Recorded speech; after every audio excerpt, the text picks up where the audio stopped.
안녕하세요. 사실과 자유 이승만TV의 주익종입니다.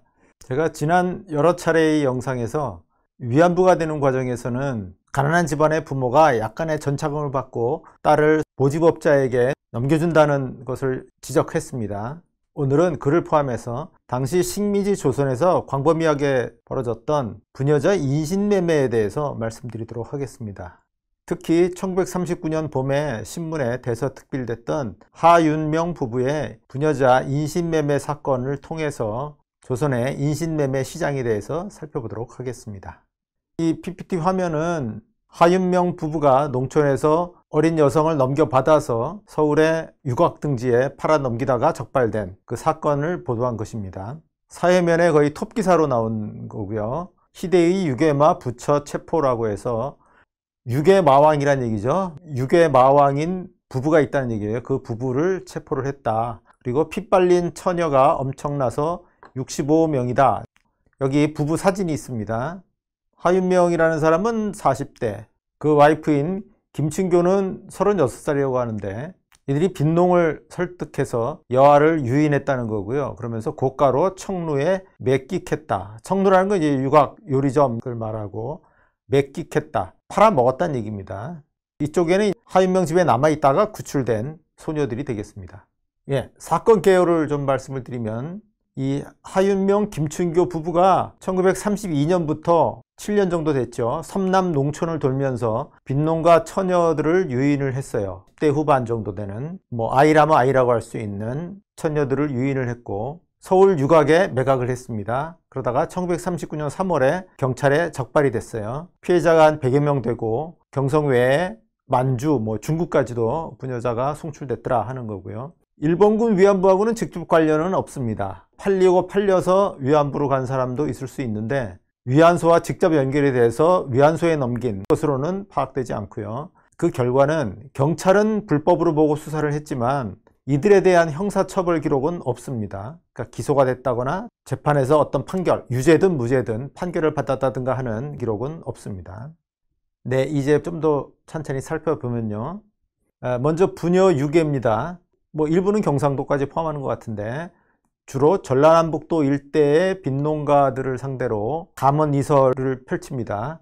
수양료로 삼겠다. 가보면 편없는 옷을 입고 있지 않겠어요? 그러면 야 너도 참 좋은 옷 한번 입어봐야 되지 않겠냐 하면서 꿰는 겁니다. 그 다음에 좋은데 취직시켜 주겠다. 학교 공부도 해야 되지 않겠냐. 또 나중에 좋은 데로 시집 가야 되지 않겠냐. 부잣집의 며느리가 돼야 되지 않겠냐는 식의 감언 이설로 설득을 합니다. 서울 가면 호사한다. 제사공장이라든가 연초공장 또는 백화점 같은 곳에 취직할 수도 있다. 그럴 경우에는 백화점의 사진 같은 것도 보여주기도 하겠죠. 아이는 가고 싶어 할 거고 부모도 솔깃하겠죠. 그리고는 10원 내지 20원을 지급을 한다는 거예요. 사실 빈농가에는 현금은 거의 1원도 없을 거예요.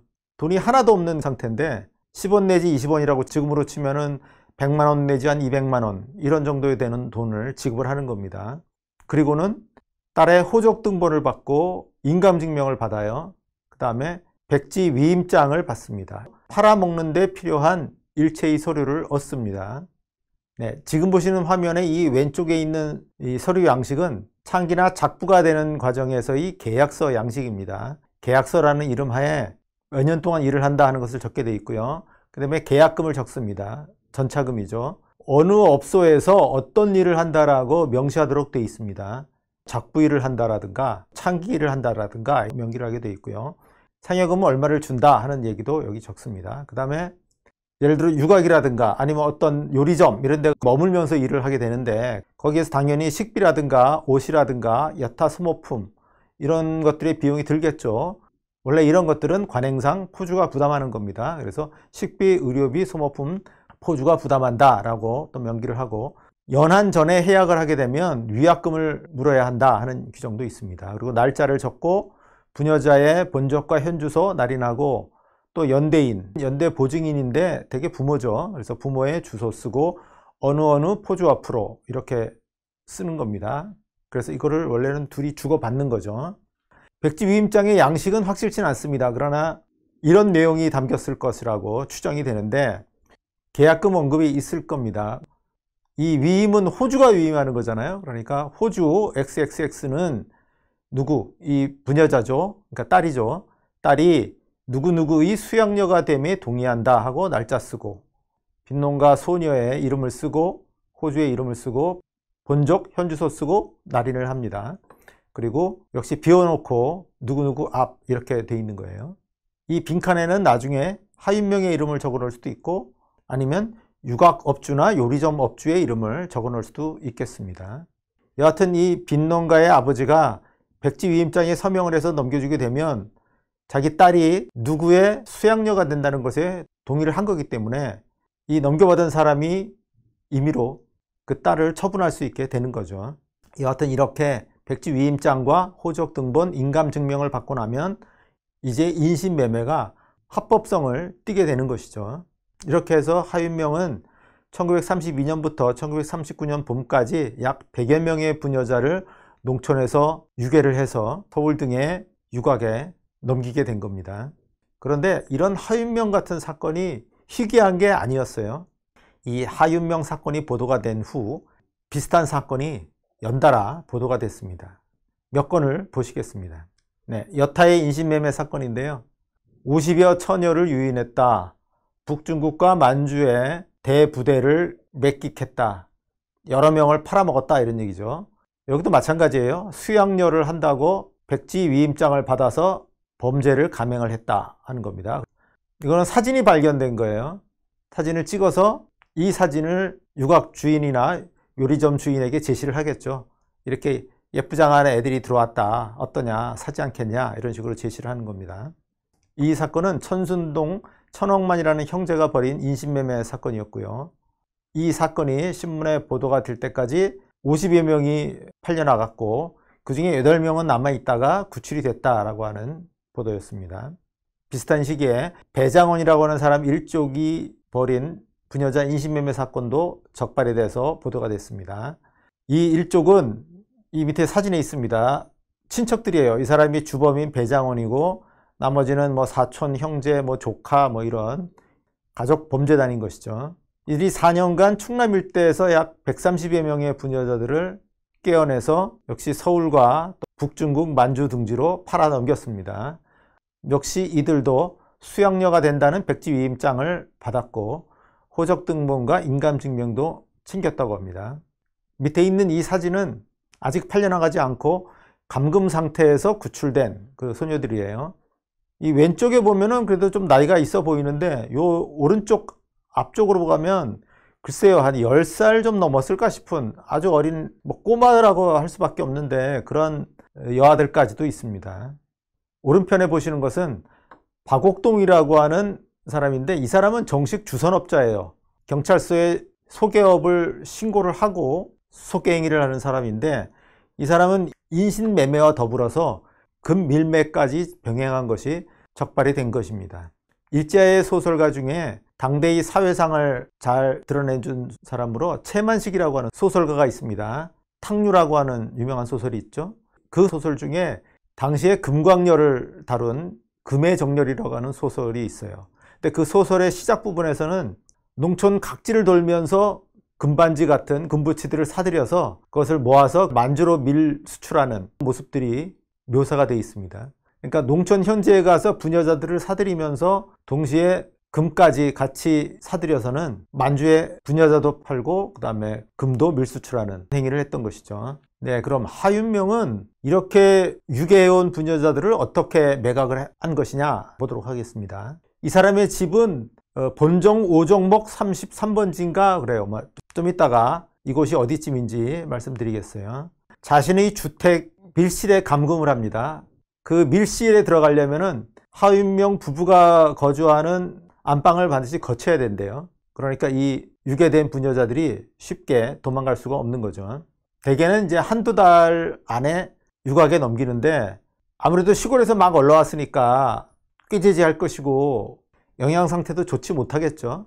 아마도 헨젤과 그레텔에서 마녀가 애들을 잡아먹기 위해서 맛있는 걸 먹이듯이 음식 같은 것은 잘 먹였겠죠. 그런데 이 하윤명이라는 자는 농촌에서 처음 유괴된 이 여자의 경우에는 강간을 하고 유곽에 넘겼다고 합니다.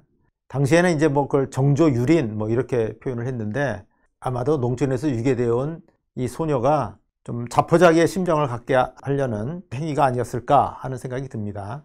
어쨌든 하윤명은 여성을 데려와서는 한두 달 안에 인사소개소와 뚜쟁이를 통해서 각 유곽, 요리점, 주점에 창기라든가 작부로 팔아먹습니다. 하윤명 자신이 주선업자로 등록한 사람은 아니에요.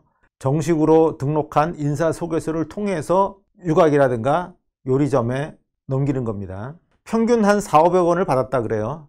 이 아이의 얼굴이 예쁘고 그 다음에 나이도 좀 더 들고 이렇게 하면 말하자면 상품성이 높아서 1,000원 넘게 받은 경우도 있고 싸게 넘긴 경우도 있고 해서 평균적으로는 한 400~500원에 매각을 했다 그래요. 그러나 불과 몇십 원에 소녀를 넘겨받아서 10배, 20배의 가격을 받고 넘긴 거니까 상당한 차익입니다. 처음 적발됐을 당시에는 한 65명 정도가 유괴돼서 팔린 것으로 조사가 됐고, 서울에 한 40~50명이 팔리고 나머지 10명 정도가 북중국이라든가 만주 등지로 팔려나간 것으로 알려졌습니다. 네, 부녀자 매각의 한 예인데 1938년 5월에 전라북도 임실군에서 김영순이라고 하는 16살 소녀를 부모로부터 넘겨받았습니다. 50원을 지급했다 그래요. 그리고 인사소개업자를 중간에 껴서 서서헌정의 광흥루라고 하는 유곽에 1,000원에 넘겼습니다. 당시 법적으로 창기를 할 수 있는 연령은 17세인데 16세 소녀를 팔아넘긴 케이스가 되겠습니다. 이 하윤명이 부녀자를 팔아넘긴 유곽이 어떤 곳이었나 하는 것을 좀 봐야 되겠는데요. 당시 서울에 두 군데의 공창이 있었어요. 하나는 지금 이 보여드리는 신정유곽이라고 하는 곳이고요. 다른 하나는 용산에 있는 도산유곽이라고 하는 곳입니다. 도산유곽은 지금 어디쯤이냐면 지하철 6호선 효창공원역에서 나와서 공덕역 방향의 왼쪽 구역이에요. 용산 전자상가에서는 좀 떨어져 있는 구역이죠. 지금은 물론 아파트촌입니다만은 당시에는 공창이 있었고요. 또 다른 공창이 서울 신정이라고 하는 곳에 있던 유곽입니다. 신정은 지금 이승만 학당에서 먼 곳이 아닙니다. 동국대학교 아래쪽이에요. 산부인과 병원으로 유명했던 그 제1병원 인근이에요. 여기가 퇴계로입니다. 퇴계로 5가쯤이에요. 지금은 이제 이름이 묵정동입니다. 그 퇴계로 5갓길 건너편에 병목정이라고 있었습니다. 지금은 이름이 쌍림동이고요. 당시에는 이 퇴계로 5갓길이 지금과 같은 6차선 대로길이 아니었어요. 좁은 길이었고요. 일본인들이 청계천의 남쪽 남산에서부터 을지로까지 이 일대에 거주를 했는데 인근 외곽 지역에 공창지대를 만든 겁니다. 그게 신정유곽이에요. 이 신정유곽은 처음에 일본인들을 위한 공창으로서 건설이 됐는데 여기에 조선인들도 드나들게 되지 않겠습니까? 그러니까 이 주변 지역에도 공창 지역이 형성이 됐어요. 그 북쪽에 병목정, 그 동쪽에 서사헌정이라고 하는 조선인 유곽지대가 형성이 됐습니다. 하윤명의 집 주소는 본정 5정목 33번지 이렇게 돼 있는데 이 병목정 인근으로 추정이 됩니다. 소녀들을 지방에서 데려와서는 이 집에 감금을 해놓고 여기서부터 이 병목정과 서사헌정의 인사소개업자들과 교섭을 해서 이 소녀들을 팔아넘겼던 것이죠. 이 왼쪽 위에 있는 사진이 신정에 있는 대로예요. 퇴계로길에서 갈라져서 남산 방향으로 올라가도록 되어 있고요. 이 안쪽으로 유곽들이 쭉 늘어서 있는데 지금 모습입니다. 지금은 이 길의 왼편에 충무초등학교가 있고요. 술집은 말할 것도 없고 음식점조차도 거의 없습니다. 지금은 전혀 흔적을 찾을 수가 없어요. 그런데 이 남산을 바라본 이 오른편 서쪽 방향으로 일본인 유곽이 형성되어 있었던 겁니다. 이 대로에서 안쪽으로 꺾어서 오른쪽으로 꺾어 들어오면 이런 식의 유곽이 있었다고 하는 거고요. 같은 사진입니다. 여기에는 아마 밤에는 뭐 네온사인처럼 불이 들어와서 번쩍번쩍 했겠죠. 이렇게 하윤명이 부녀자를 깨어내서 유곽과 주점에 팔아넘긴 사건이 적발되게 된 계기는 우연한 일이었는데요.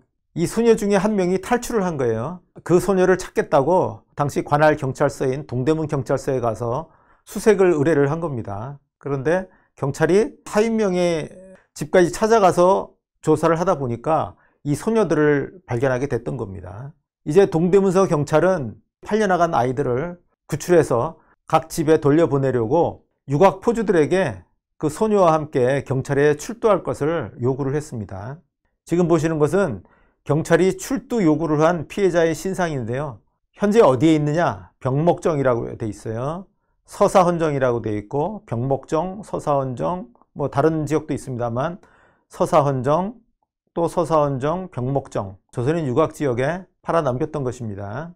경찰이 이 하윤명에게서 부녀자들을 사들였던 포주들에게 출두를 요구하니까 각 유곽의 포주들은 부녀를 사들였던 계약이 무효가 될 것을 우려해서 재빠르게 이 소녀들을 먼 지방과 해외로 팔아 넘깁니다. 그런데 급하게 파니까 제값을 받고 팔 수는 없겠죠. 아주 헐값에 전매를 합니다.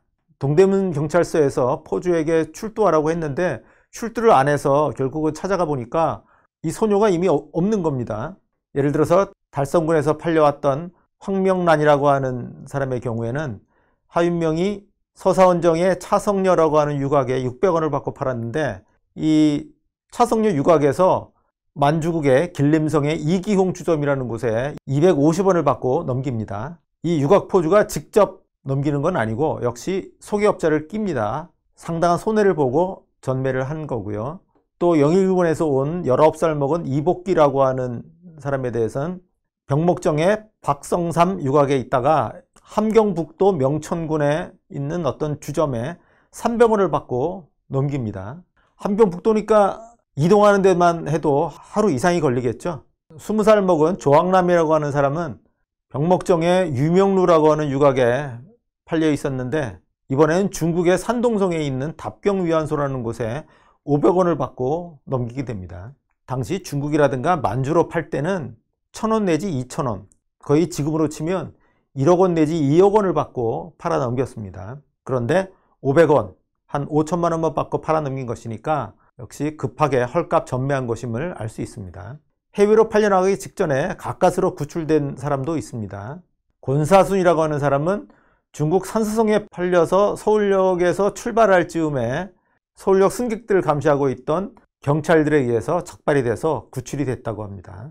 네, 이런 식으로 사건이 신문에 보도가 된 지 불과 3, 4일 만에 19명이나 되는 부녀자가 서울에서 먼 지방이나 아니면 만주와 중국으로 팔려나갔습니다. 한 가지 의문이 드는 것은 공창의 경우 새로 창기에 영업을 하거나 또는 창기가 영업을 그만하게 될 경우에는 반드시 경찰에 신고하고 그 승낙을 얻어야 되는데 이건 경찰의 승낙 없이 이 창기를 전매를 한 것이죠. 그래서 이 케이스를 보면 당시 공창이라고 해도 모든 창기가 경찰에 등록이 돼서 그 신규 영업과 또 폐업 이럴 경우에 정확하게 관리 감독을 받았는지는 의문이 듭니다. 특히 요리점의 경우에는 경찰에 제대로 등록하지 않고 작부로 쓴 경우도 많았다고 보이고요. 동대문 경찰서에서는 함경북도 명천 경찰서에 연락을 해서 부녀자의 소재를 파악해달라 뭐 이렇게까지 요구했다고 하는데 그 후에 어떻게 됐는지는 알려져 있지 않습니다. 어쨌든 이렇게 만주라든가 중국으로 넘어가고 나면 더 이상 피해자를 추적해서 그를 송환해 오는 것이 어렵거나 아니면 아예 불가능해지겠죠. 이 사건이 일어났을 때가 1939년 3월인데 이때는 이미 신분증명서를 발급을 받아야만 중국에 입국할 수 있는 그런 때였습니다. 그런데 경찰 수사가 이루어지는 사안에 대해서 3, 4일 만에 신분증명서를 발급받을 수는 없었을 것이고요. 그것 없이 만주와 중국으로 가게 됐던 것이 아닌가 이렇게 추정이 됩니다.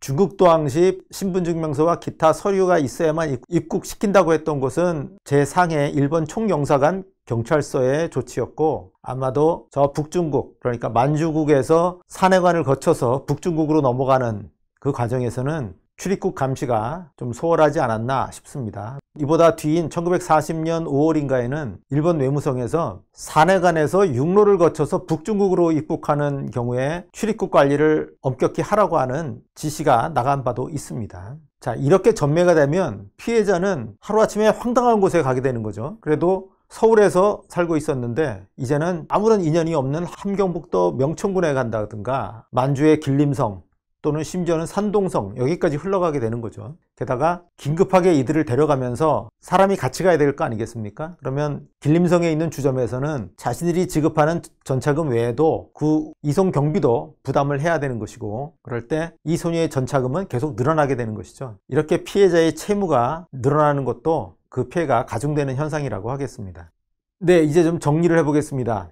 하윤명 사건은 당시 식민지 조선 내의 부녀자 인신매매 시장이 어떤 것이었는지에 대해서 잘 보여줍니다. 이 하윤명이 부녀자들을 농촌에서부터 데려오는 것에는 상당한 사기성이 있습니다. 유곽이라든가 요리집에 팔아넘길 것이면서 좋은 곳에 취직시켜 주겠다든가 학교를 다니게 해주겠다든가 하는 그런 감언의설로 속였고요. 자신은 1,000원에 팔아넘기면서 불과 1-20원 밖에 지급을 안 했던 것이죠. 그래서 사기성이 농후한데, 그러나 형식 자체는 합법적인 계약의 형식을 취했던 겁니다. 빈농가의 부모 호주가 그 딸을 남에게 수양료로 넘긴다고 하는 그 위임장과 호적 등본, 인감증명을 같이 준 거예요.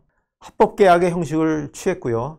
그 때문에 경찰 수사에도 불구하고 결국 사법 처벌을 받지 않은 것으로 추정이 됩니다. 그리고 이런 부녀자 인신매매는 매우 흔한 현상이었음을 알 수 있습니다. 하윤명은 사기성이 아주 심한 극단적인 케이스였다고 할 수 있고, 모집업자나 소개업자가 큰 이득을 취하지 않고 소녀의 부모에게 상당한 금액을 지불하고 소녀를 데려와서 유곽이라든가 요리집에 넘긴 그런 경우도 있었을 겁니다. 이렇게 사기성이 심하냐 좀 덜하냐의 그런 차이는 있지만, 그러나 부녀자들의 부모에게 돈을 주고 그 부녀자들을 데려와서 요리점과 유곽에 팔아넘긴 현상은 매우 광범위했다고 하겠습니다. 그 다음에 또 하나, 조선의 지방 농촌과 서울 등 도시를 연결하는, 또 거기서 중국이라든가 만주로 연결되는 다단계 인신매매 네트워크가 있다는 것을 알 수가 있습니다. 제가 간단한 그림을 그려봤는데요. 농촌에 여러 빈농가가 있습니다. 그 집을 들어가서 부모를 설득해서 이 소녀를 꿰어내는데 성공을 했어요.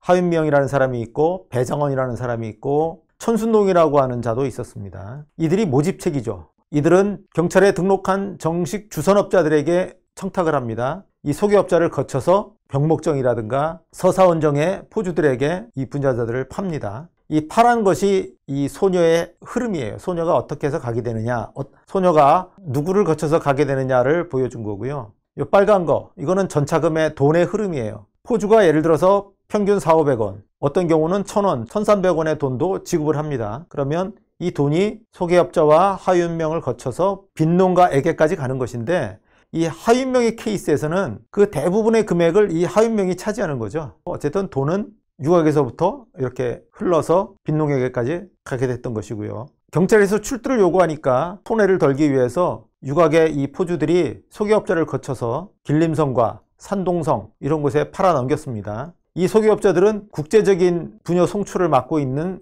소개업자들이죠. 이렇게 부녀자들을 사고 파는 다단계 네트워크라는 것이 만들어져 있었던 것이죠.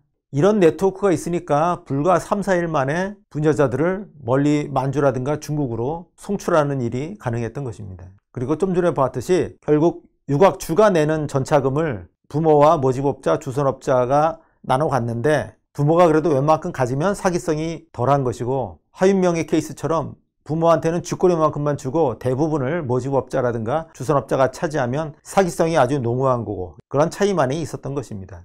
해당 여성의 인권? 그런 건 없어요. 자, 지금의 기준으로 보면 말도 안 되는 범죄인데, 이 범죄의 관여자는 누구냐? 부모와 모집업자와 소개업자, 그 다음에 유곽 주인입니다. 부모의 죄가 가장 크죠. 약간의 돈을 받고 자기 딸을 넘겨주는 거 아닙니까? 그러나 당시에는 부모가 이렇게 딸을 남에게 주는 거는 전혀 범죄가 아니었어요. 부모는 처벌받을 일이 전혀 없었습니다. 하윤명의 경우에는 사기성이 워낙 농후하니까 경찰이 처벌을 시도했다가 합법성의 형식을 취했기 때문에 처벌을 못했던 것이고요. 자, 이 인신매매 네트워크, 인신매매 시장은 위안부 동원과 어떤 관계가 있을까요?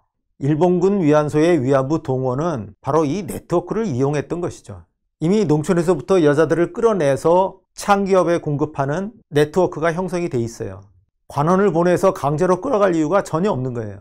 크게 보면 위안부 동원인데, 이 동원은 모집의 형식을 취할 수밖에 없는 겁니다.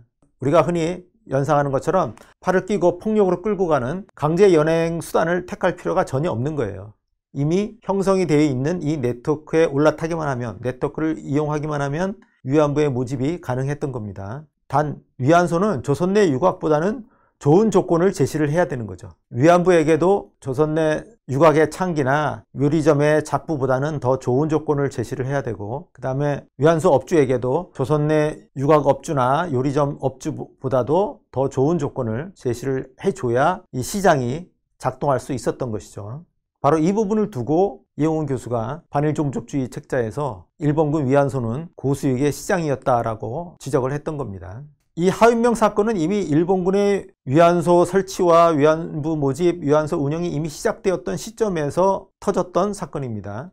이 인신매매 시장을 통해서 일본군 위안소로의 위안부 모집과 송출이 이루어졌으리라고 하는 것은 우리가 쉽게 추론할 수가 있습니다. 네, 오늘은 여기까지 말씀드리겠습니다. 감사합니다.